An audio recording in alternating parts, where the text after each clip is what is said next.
नमस्कार। माँ सरस्वती को नमन करते हुए आप सभी विद्यार्थियों को मेरा प्यार भरा नमस्कार। आपका अपने YouTube channel study solution point में स्वागत है, हार्दिक अभिनंदन है। जैसा कि आपको पता है हम भारत की नदियाँ पढ़ रहे हैं, तो उसी पार्ट को हम आगे बढ़ाते हैं। हमने इससे पहले के वीडियो में गंगा नदी व ब्रह्मपुत्र नदी को पढ़ा था और उससे पहले हमने सिंधु नदी तंत्र को पढ़ा था। तो आज हमारा जो अगला पार्ट है वो है दक्षिण भारत की नदियां। दक्षिण भारत की नदियां,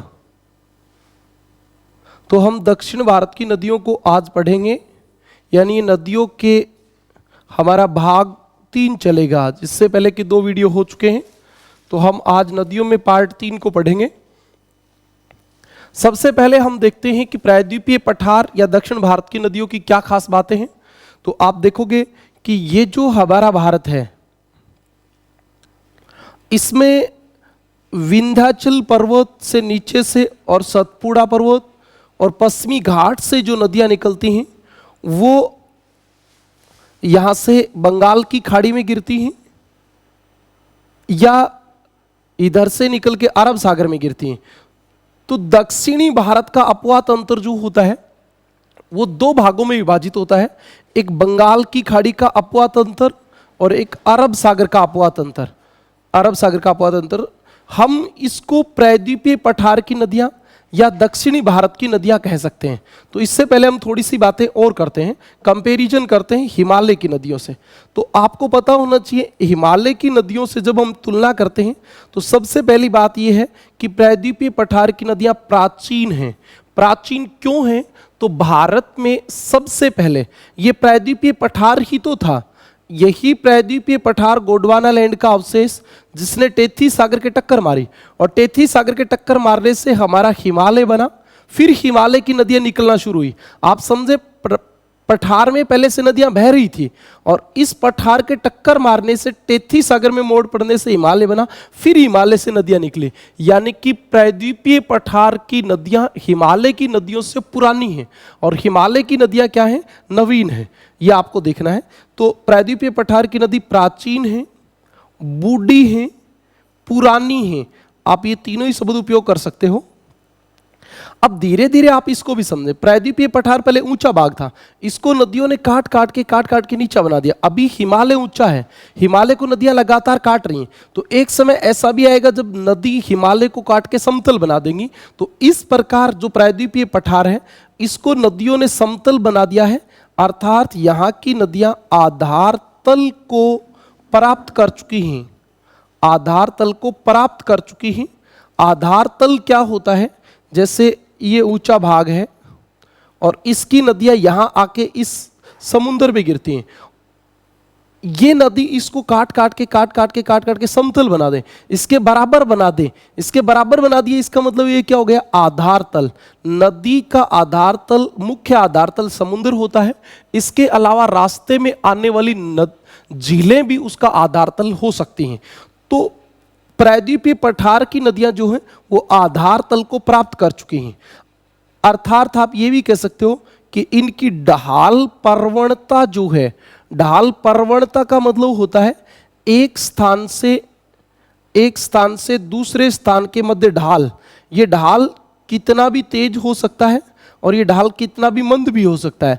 तो ये जो नदियां हैं प्रायद्वीपीय पठार की, इनकी ढाल प्रवणता जो है वो कम है और हिमालय की नदियों की ढाल अधिक है। आप देखोगे हिमालय की नदी 5000 मीटर ऊंचाई से निकलती हैं और प्रायद्वीपीय पठार की ऊंचाई जो नदियां हैं दक्षिण भारत की नदियां वो 1000 मीटर या 2000 मीटर के मध्य से ही निकलती हैं। तो ये लगभग अपने आधार तल को प्राप्त कर चुकी हैं। अगली बात, हिमालय की तुलना में देखें तो ये नदी विसर्प नहीं बनाती हैं। विसर्प नहीं बनाती हैं। विसर्प होता क्या है? जो नदी अपने मार्ग में ऐसे टेढ़े मेढ़े होके बहती है उसको भूगोल की भाषा में नदी विसर्प या मियांडर कहते हैं। मियांडर, क्योंकि ऐसा पहली बार एशिया माइनर की मियांडर नदी में देखा गया था, इसलिए इसको मियांडर भी कहते हैं। तो हमारी हिमालय से आने वाली नदियां जो हैं वो नदी विसर्प या मियांडर बनाती हैं, लेकिन प्रायद्वीपीय पठार की नदियां मियांडर नदी नहीं बनाती, विसर्प नहीं बनाती हैं। उसके बाद आप देखोगे तो इन नदियों के मार्ग परिवर्तन बहुत कम होते हैं। हिमालय से आने वाली नदी मार्ग परिवर्तन करती हैं, लेकिन ये मार्ग परिवर्तन नहीं करती। पठार की नदियां मार्ग परिवर्तन नहीं करती, जहां से बहती हैं वहीं से बहती रहती हैं। ये इनकी खास बात है। इसके बाद आप देखोगे तो दक्षिणी भारत में प्रमुख जो जल विभाजक है वो कौन है? पश्चिमी घाट। वैसे तो मैंने आपको पूरे भारत के जल विभाजक बताए हैं, 200 आपको मैंने यहां बताया था। अंबाला सहारनपुर के बीच में समुच्च रेखा, अरावली पर्वत, विंध्याचल पर्वत, सतपुड़ा पर्वत, पश्चिमी घाट। लेकिन दक्षिणी भारत का प्रमुख जल विभाजक जो है वो कौन है? पश्चिमी घाट। यहां की अधिकांश नदी वर्षा पर निर्भर करती हैं। तो आप ये बात तो बहुत आसानी से समझ सकते हो कि प्रायद्वीपीय भारत या दक्षिणी भारत में कोई भी पर्वत ऐसा नहीं है, चाहे वो विंध्याचल हो, चाहे सतपुड़ा हो, चाहे पश्चिमी घाट हो, जिसके ऊपर बर्फ जमती हो। तो यहां तो जब बारिश होगी तो ही पानी मिलेगा, और नदियां तभी बहेंगी जब बारिश होगी। यह आप विशेष रूप से ध्यान रखें।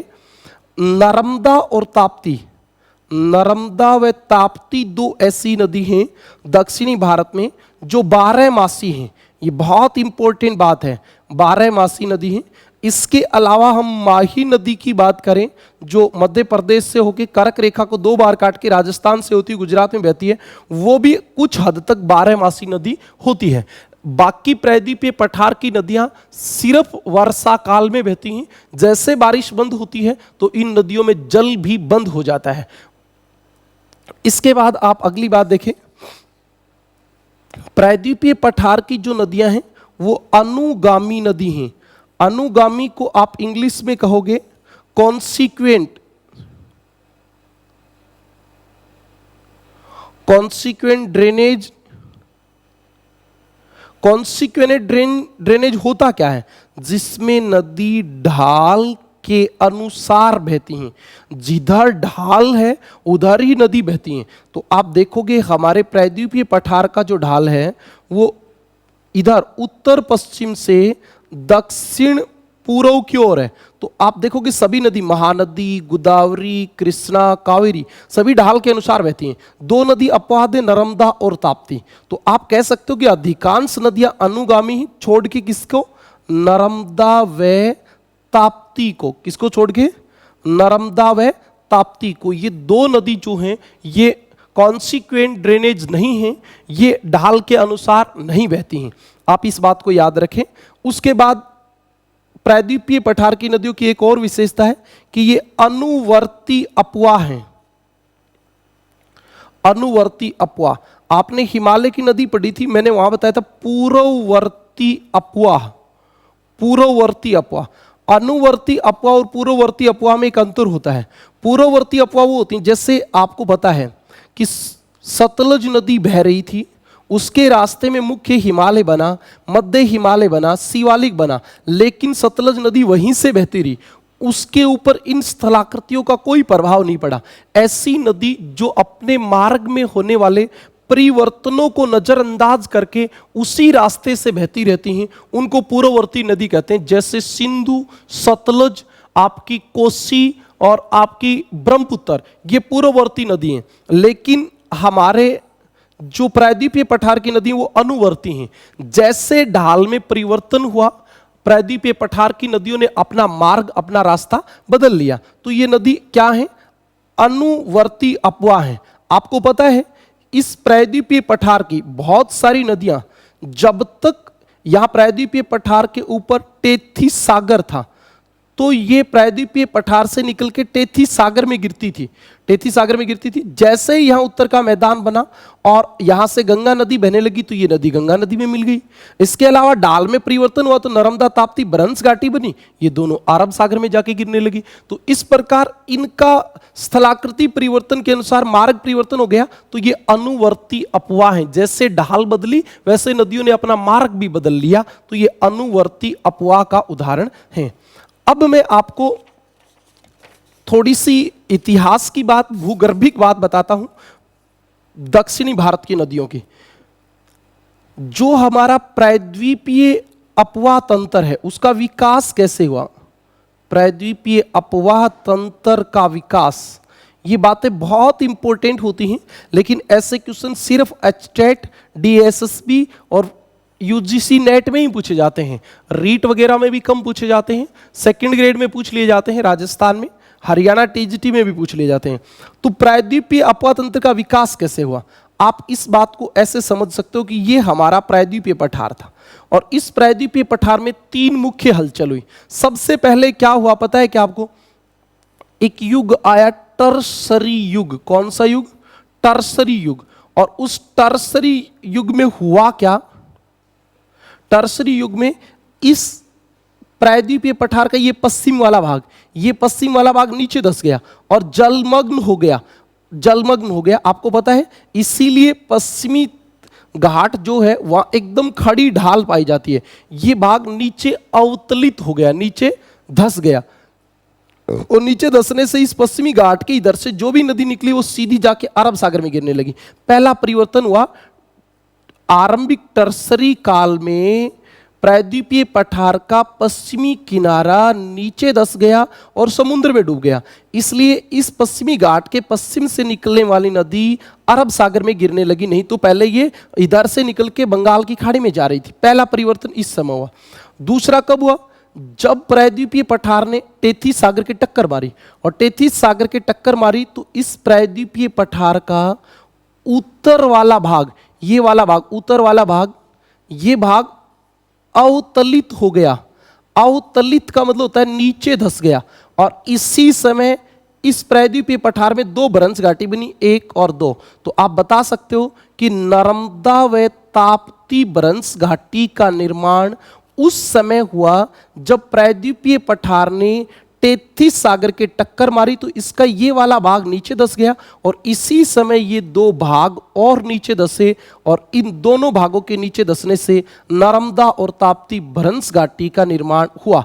इसी समय पूरे प्रायद्वीपीय पठार की संरचना में परिवर्तन हो गया और प्रायद्वीपीय पठार का ढाल उत्तर, देखो ये उत्तर और ये पश्चिम, उत्तर पश्चिम से दक्षिण पूर्व की ओर हो गया और इसी से बंगाल की खाड़ी का अपवाह तंत्र विकसित हुआ। तो आपने 3 चीजें समझी। प्रायद्वीपीय पठार में सबसे पहले प्रायद्वीपीय पठार का पश्चिमी भाग नीचे धंस गया, फिर उत्तरी भाग नीचे धंसा, उस समय नर्मदा ताप्ती की भ्रंश घाटी का निर्माण हुआ।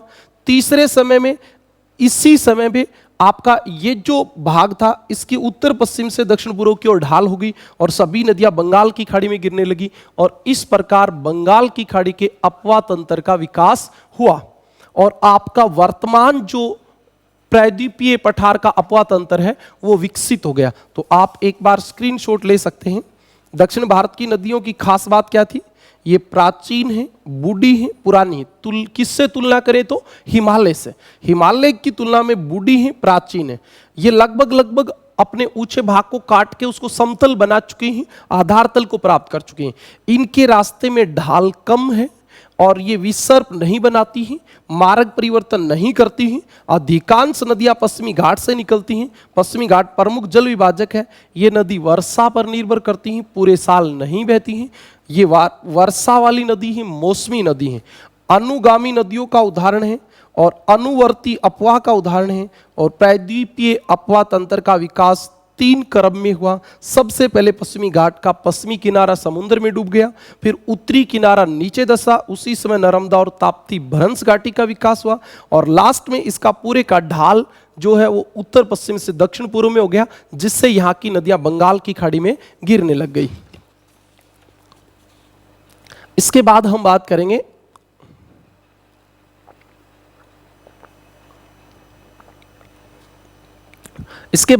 करेंगे अरब सागर में गिरने वाली नदियों की। अरब सागर में गिरने वाली नदी कि अरब सागर में कौन कौन सी नदी गिरती हैं। तो आपको पता है अरब सागर में हमारी नदियों की बात करें तो देखो सबसे पहले यहां अरावली अजमेर से निकल के एक नदी आती है लूणी, जो वास्तव में कच्छ के रण में लुप्त हो जाती है। कभी कभी पानी ज्यादा होता है तो कच्छ की खाड़ी में गिर जाती है। इसके बाद एक नदी आती है पश्चिमी बनास, जो कच्छ की खाड़ी में गिरती है। इसके बाद गुजरात से निकल के हमारी राजस्थान से होके एक नदी आती है साबरमती। साबरमती खंबात की खाड़ी में गिरती है। और एक नदी मध्य प्रदेश से निकल के राजस्थान में जाती है, कर्क रेखा को 2 बार काट के वापिस आके खंबात की खाड़ी में गिरती है। तो ये 4 नदी हो गई। इसके बाद ये आपकी नर्मदा नदी और उसके बाद ये आपकी ताप्ती नदी। नर्मदा और ताप्ती नदी ये मुख्य नदी हैं जो कहाँ गिरती हैं? अरब सागर में। आपको मैं लूणी नदी, पश्चिमी बनास नदी, साबरमती नदी और माही नदी, इन नदियों की बात किसमें बताऊंगा? राजस्थान के भूगोल में। यहां अभी हम नर्मदा और ताप्ती की बात करते हैं। तो सबसे पहले हमारी नदी रहेगी नर्मदा। नर्मदा नदी को आप पहले समझें। ये हमारा भारत, प्रायद्वीपीय भारत, यहां एक पर्वत विंध्याचल, यहां एक पर्वत सतपुड़ा। इसी विंध्याचल पर्वत में आपको पता हो तो मध्य प्रदेश में यहां एक स्थान है अमरकंटक। अमरकंटक की पहाड़ी जो लगभग ऊंची चोटी भी है 1057 मीटर के आसपास, मध्य प्रदेश और छत्तीसगढ़ की सीमा पे। यहां से हमारी नर्मदा नदी निकलती है और सीधी जाके बड़ौच के निकट, किसके निकट? भड़ोच, जिसको गुजरात में बरोच भी कहते हैं, वहां खंबात की खाड़ी में गिर जाती है। तो ये तो निकलने की बात हुई, अमरकंटक से निकल के और बरोच के पास खंबात की खाड़ी में गिर जाती है। आपको दिख रहा है उसके उत्तर में विंध्याचल पर्वत है, दक्षिण में सतपुड़ा पर्वत है, और ये इन दोनों के बीच में ढाल के विपरीत बह रही है। क्यों बह रही है ढाल के विपरीत? क्योंकि ये भरंस घाटी से बहती है। जिस बच्चे को ये नहीं पता है भरंस घाटी क्या होती है तो वो एक बार देखे। जैसे ये धरातल है और इस धरातल में प्लेट विवर्तनी की, जल्द ही हम विश्व भूगोल शुरू करेंगे, उसमें आपको समझ में आएगा कि ये प्लेट विवर्तनी की प्लेटें होती हैं। पृथ्वी में ये 3 प्लेट हैं। अब ये भाग मान लो ऊपर उठ जाए और ये भी ऊपर उठ जाए तो क्या होगा? ये दोनों किनारे ऐसे ऊपर उठ जाएंगे और बीच वाला भाग नीचा दसा रह जाएगा। जो ऊपर उठेंगे इनको कहेंगे ब्लॉक माउंटेन। ब्लॉक माउंटेन, और ये भी ब्लॉक माउंटेन। और जो नीचा रह जाएगा ये होगी रिफ्ट वैली। आप इनको कह सकते हो बरनसोत पर्वत, बरनसोत पर्वत, और इसको आप कह सकते हो भरंस घाटी। भारत में विंध्याचल ब्लॉक माउंटेन है, सतपुड़ा ब्लॉक माउंटेन है, और इनके बीच में एक भरंस घाटी है। इसी भरंस घाटी से आपकी नदी बहती है नर्मदा।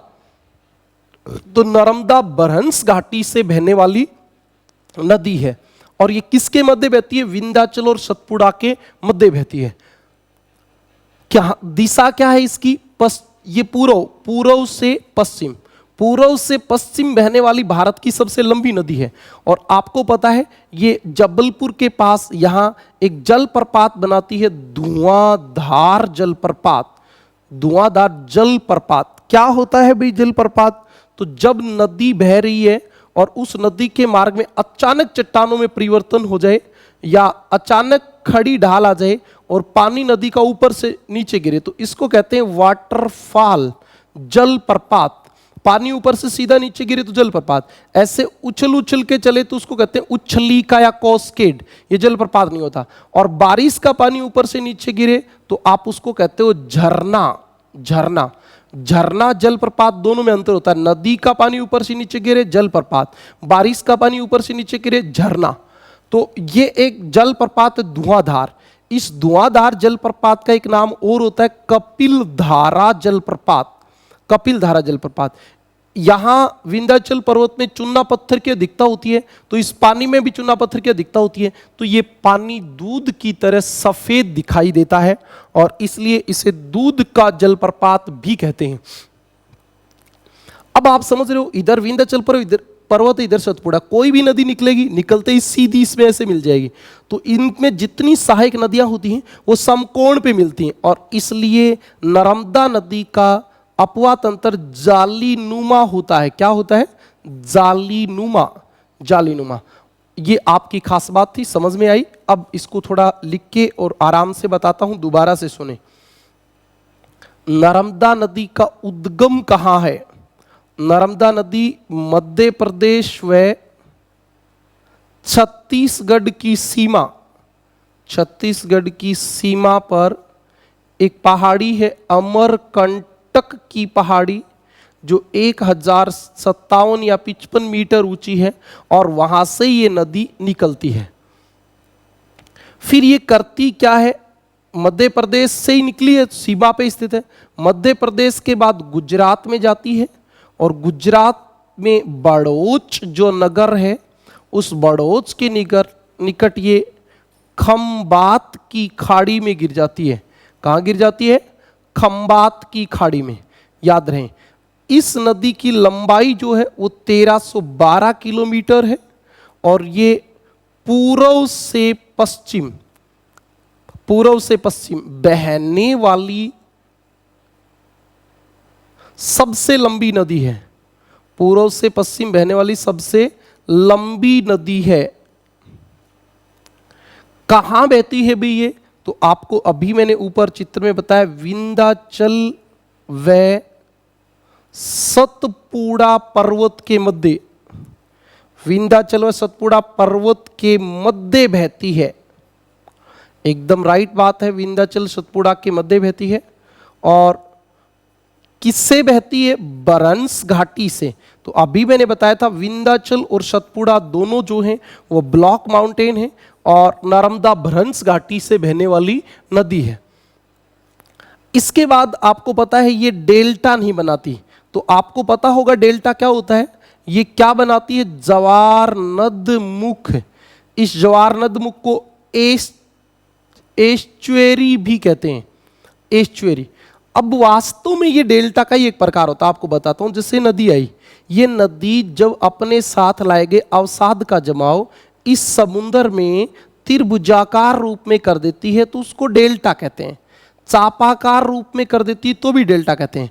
भूगोल की भाषा में ये डेल्टा के प्रकार होते हैं, चापाकार डेल्टा, त्रिभुजाकार डेल्टा। जैसे आपको पता होगा मिसिसिपी मिसौरी नदी ऐसे डेल्टा बनाती है, अलग अलग भुजाओं वाला, तो उसको कहते हैं पंजाकार डेल्टा। मिसिसिपी मिसौरी, उत्तरी अमेरिका महाद्वीप की सबसे लंबी नदी, वो पंजाकार डेल्टा बनाती है। तो ये डेल्टा के प्रकार होते हैं। ऐसा ही एक प्रकार होता है ज्वार नदमुख। इसका मतलब होता है नदी के मार्ग में ढाल तेज होता है, तो जैसे ही ये समुद्र में गिरती है तो ये समुद्र में ऐसे सीधा अवसाद का जमाव कर देती है, और उसके ऊपर पानी होता है वो बाहर दिखाई नहीं देता है। ऐसे डेल्टा को ज्वार नदमुख कहते हैं भूगोल की भाषा में। आप इस बात को समझें। तो ये एस्चुरी बनाती है। उसके बाद क्या खास बात करती है? आपको मैंने बताया जबलपुर के पास एक क्या बनाती है? जलप्रपात। जबलपुर मध्य प्रदेश में है, और वहां पे एक जलप्रपात बनाती है। उसका नाम क्या है? धुआंधार जलप्रपात। क्या नाम है? धुआंधार जलप्रपात। धुआंधार का एक नाम और है कपिलधारा जलप्रपात। कपिलधारा जलप्रपात। और इसका पानी दूध जैसा दिखाई देता है। क्यों देता है? तो आप इसको ऐसे समझ सकते हो कि चुन्ना पत्थर जब पानी में मिलता है तो पानी का रंग सफेद हो जाता है, और इसके कारण पानी सफेद दिखता है, जिसको हम दूध कह देते हैं। नर्मदा नदी जालीनुमा अपवा तंत्र बनाती है। तो मैंने आपको बताया ही था, अपवा प्रतिरूप बनाती है, क्योंकि इसकी सभी नदियां इसको समकोण पर काटती हैं। कैसे काटती हैं? समकोण पर। उसके बाद गुजरात के बड़ौच के निकट एक कस्बा है अंकलेश्वर, और अंकलेश्वर कस्बे में आपको पता है अंकलेश्वर महादेव मंदिर बना हुआ है। क्या बना हुआ है? अंकलेश्वर महादेव मंदिर बना हुआ है। और आप इस बात को समझें कि अंकलेश्वर महादेव मंदिर नर्मदा नदी के किनारे गुजरात में अंकलेश्वर कस्बा में स्थित है। और अरब सागर में जितनी भी नदी गिरती हैं, चाहे वो लूणी हो, चाहे वो साबरमती हो, चाहे वो माही हो, उनमें ये सबसे क्या है? लंबी नदी है। अरब सागर में गिरने वाली सबसे लंबी नदी कौन सी है? नर्मदा नदी है। इसके बाद हम इस नदी पर बांध देखते हैं, कौन कौन से बांध बने हुए। सबसे पहला यहां एक बांध बना हुआ है, सरदार सरोवर बांध। सरदार सरोवर बांध आपको पता ही है इस बांध का, तो ये भारत का प्रसिद्ध बांध है। सरदार सरोवर बांध गुजरात राज्य में है, बड़ौच नगर के निकट स्थित है। कौन सी नदी पर है? नर्मदा नदी पर। और इसको गुजरात की जीवन रेखा कहते हैं। जीवन रेखा उसको कहते हैं जिसमें, अब आपको पता है बांध बहुउद्देशीय परियोजना है, इससे गुजरात में सिंचाई होगी, पेयजल के लिए पानी मिलेगा, बिजली प्राप्त होगी, मछली पालन होगा, पर्यटन को बढ़ावा मिलेगा। तो यह आर्थिक दृष्टि से उपयोगी है, इसलिए इसको क्या कहते हैं? गुजरात की जीवन रेखा। और इस बांध से एक नहर निकाली गई है और वो राजस्थान के कहां तक आती है भी? वो राजस्थान के जालोर व बाड़मेर तक आती है और जालोर और बाड़मेर में सिंचाई करती है। इस नहर का राजस्थान में नाम है नर्मदा नहर। नर्मदा नहर आपको पता हो तो ये एकमात्र ऐसी नहर है जो है तो नहर, लेकिन इससे सिंचाई फव्वारों से होती है। इस नहर के ऊपर पानी की मोटर लगा के बिजली की, और उससे सिंचाई फव्वारे समझते हो ना, फव्वारों से सिंचाई होती है। एकमात्र राजस्थान की ऐसी नहर जिससे सिंचाई फव्वारों से होती है, नर्मदा नहर से। कहां से आती है? गुजरात के सरदार सरोवर बांध से आती है। उसके बाद दूसरा बांध हम बात करें यहां, तो एक बांध है इंदिरा गांधी बांध। इंदिरा गांधी बांध, इंदिरा गांधी बांध को एक और नाम से जानते हैं, नर्मदा सागर बांध। और नर्मदा सागर बांध, नर्मदा सागर बांध नर्मदा नदी पे, ये तो पता ही है। ये कहां है? तो मध्य प्रदेश में खंडवा, मध्य प्रदेश में खंडवा में ये क्या बना हुआ है? बांध बना हुआ है। इसके बाद आपको दो बातें और याद रखनी है। मेघा पाटेकर, मेघा पाटेकर का आपने नाम सुना होगा। मेघा पाटेकर क्या है, कौन है?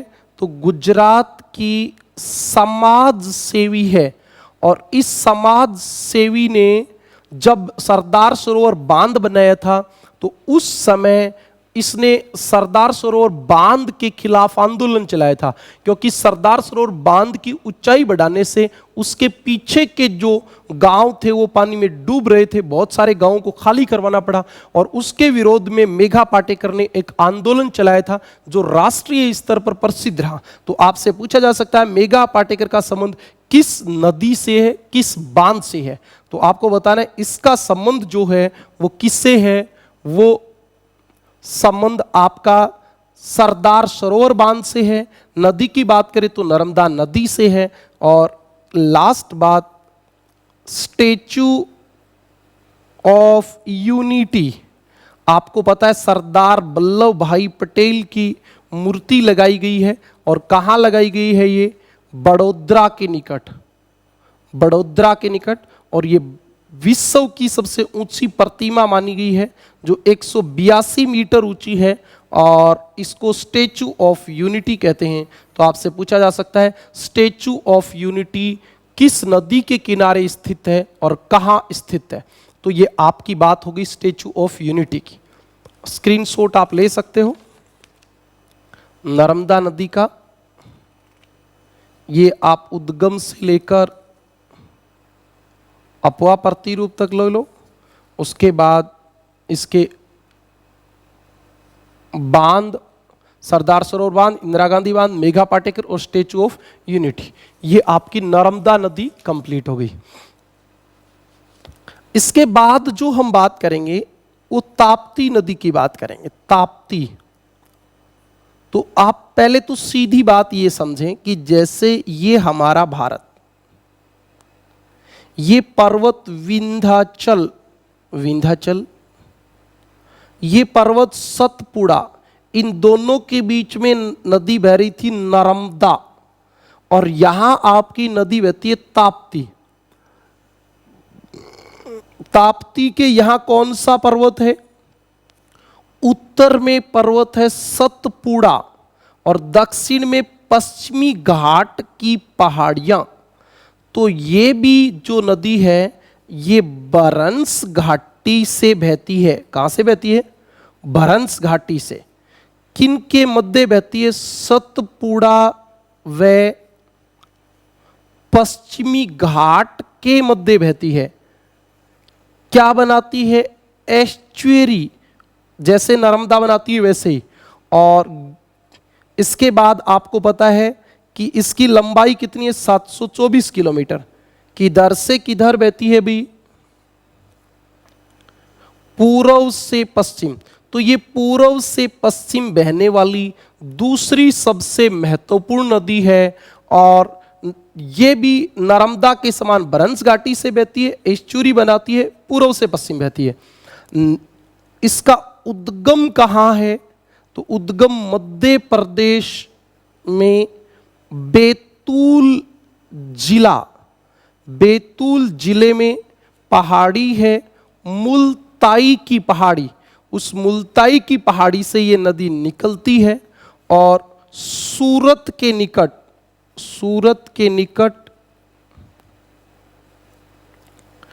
खंबात की खाड़ी में गिरती है। कहां गिरती है?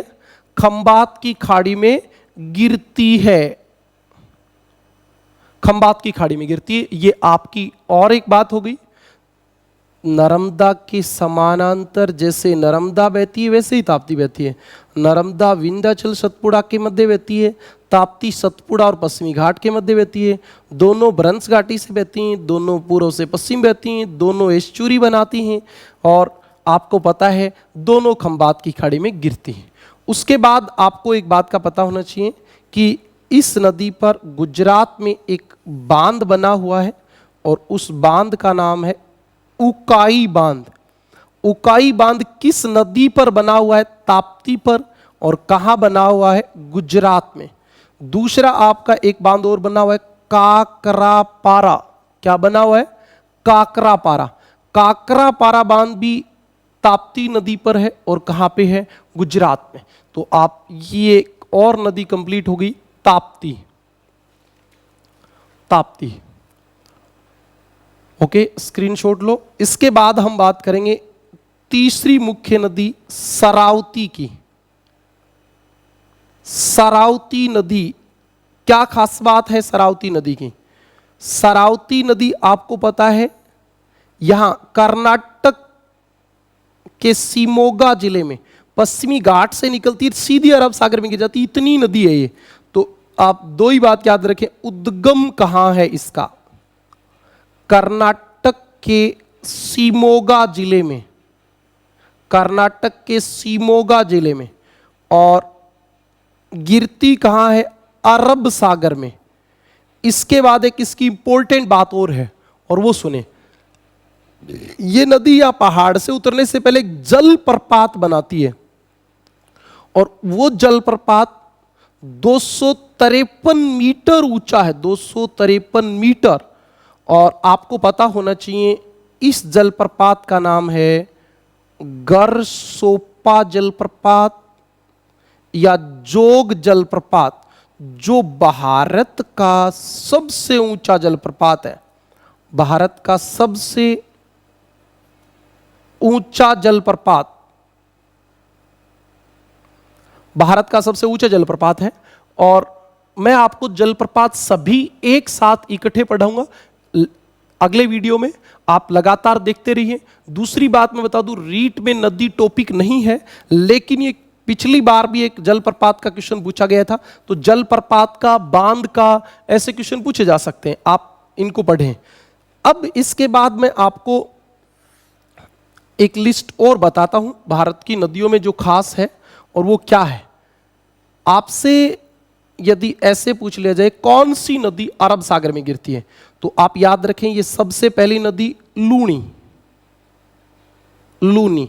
लूनी के बाद कच्छ की खाड़ी में एक नदी गिरती है पश्चिमी बनास। फिर एक नदी गिरती है खंबात की खाड़ी में साबरमती। साबरमती के बाद ये आपकी नदी जो कर्क रेखा को दो बार काटती है, माही नदी। फिर ये आपकी एक नदी नर्मदा नदी। नर्मदा के बाद ताप्ती नदी। ताप्ती के अलावा मैं आपको बताऊं तो ये शरावती नदी जो कर्नाटक में बहती है, और गोवा में दो छोटी छोटी नदियां हैं, एक का नाम है मांडवी और एक का नाम है जुआरी, मांडवी व जुआरी नदी। कर्नाटक के इसके बाद केरल में एक नदी है भरतपुछा नदी, और केरल में एक नदी है पेरियार नदी, और लास्ट में एक पाबा नदी। तो आपको ये नदियों के बता देता हूं। पश्चिम में अरब सागर में गिरने वाली मुख्य नदी या कुल नदी कौन कौन सी हैं?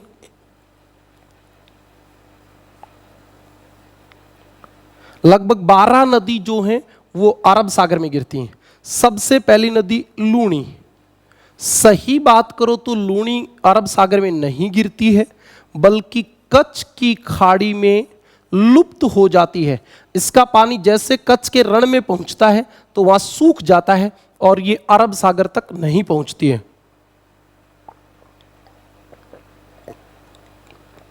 जब कभी पानी ज्यादा हो जाएगा तो पहुंच जाएगी। उसके बाद पश्चिमी बनास, एक बनास नदी होती है जो चंबल की सहायक नदी होती है, एक पश्चिमी बनास। पश्चिमी बनास कच्छ की खाड़ी में गिरती है, और केवल बनास नदी जो होती है वो चंबल की सहायक नदी है। चंबल यमुना की सहायक नदी है, यमुना गंगा की सहायक नदी है। इसके बाद साबरमती, आप सब जानते हो साबरमती महात्मा गांधी वाली नदी, साबरकाठा से होती हुई साबरमती आश्रम इसके किनारे स्थित है। राजस्थान में बताऊंगा ये सारी नदी। माही नदी, ये चारों नदी मैं आपको राजस्थान की भूगोल में करवाने वाला हूं, और इसकी खास बात है ये कर्क रेखा को 2 बार काटती है, कर्क रेखा को 2 बार काटती है। इसके बाद एक छोटी सी नदी होती है ढांडर, ढांडर नदी भी अरब सागर में गिरती है। फिर आपकी 2 मुख्य नदी जिनको आप जानते हो, नर्मदा, ताप्ती। अब यहां से क्वेश्चन बने कि अरब सागर में गिरने वाली सबसे लंबी नदी नर्मदा, आपको याद रखना है। इसके बाद शरावती नदी कर्नाटक में जो जलप्रपात बनाती है, जोग या गरसोपा। उसके बाद एक नदी है मांडवी व जुआरी नदी, मांडवी व जुआरी नदी, ये दोनों नदी गोवा की मुख्य नदी हैं और अरब सागर में गिरती हैं। इसके बाद एक नदी है भरतपुछा नदी, भरतपुछा नदी अन्नामलाई की पहाड़ी से निकलती है, अन्नामलाई की पहाड़ी से निकलती है और केरल में अरब सागर में गिरती है। इसके भरतपुछा के बाद एक नदी है पेरियार नदी जो केरल में बह के अरब सागर में गिरती है, और एक नदी पाबा नदी, पाबा नदी केरल में बहती है और बेबनाद झील में गिरती है। कहाँ गिरती है? बेबनाद झील में गिरती है। ये आपकी अरब सागर में गिरने वाली मुख्य नदी हो गई। समझ में आया? हमने बात की कि कैसे हमारे जो दक्षिणी भारत की नदियां हैं वो प्राचीन हैं, बूढ़ी हैं, पुरानी हैं, आधार तल को प्राप्त कर चुकी हैं, ढाल प्रवणता कम है, विसर्प नहीं बनाती हैं, मार्ग परिवर्तन नहीं करती हैं, पश्चिमी घाट मुख्य जल विभाजक है, वर्षा पर निर्भर करती हैं। नर्मदा ताप्ती नदी ऐसी हैं जो 12 मासी हैं, बाकी सब वर्षा के समय बहती हैं। अनुगामी अपवाह का अनुसरण करती हैं, अनुवर्ती अपवाह तंत्र है इनका। और इसके बाद मैंने आपको बताया नर्मदा नदी, फिर ताप्ती नदी और फिर शरावती नदी, और उसके बाद अरब सागर में गिरने वाली आपकी छोटी नदियों को भी मैंने आपको बताया। अब हम अगले वीडियो में फिर मिलेंगे और फिर हम दक्षिणी भारत की उन नदियों का अध्ययन करेंगे जो बंगाल की खाड़ी में गिरती हैं। आज के लिए इतना काफी है। धन्यवाद। कल फिर मिलेंगे।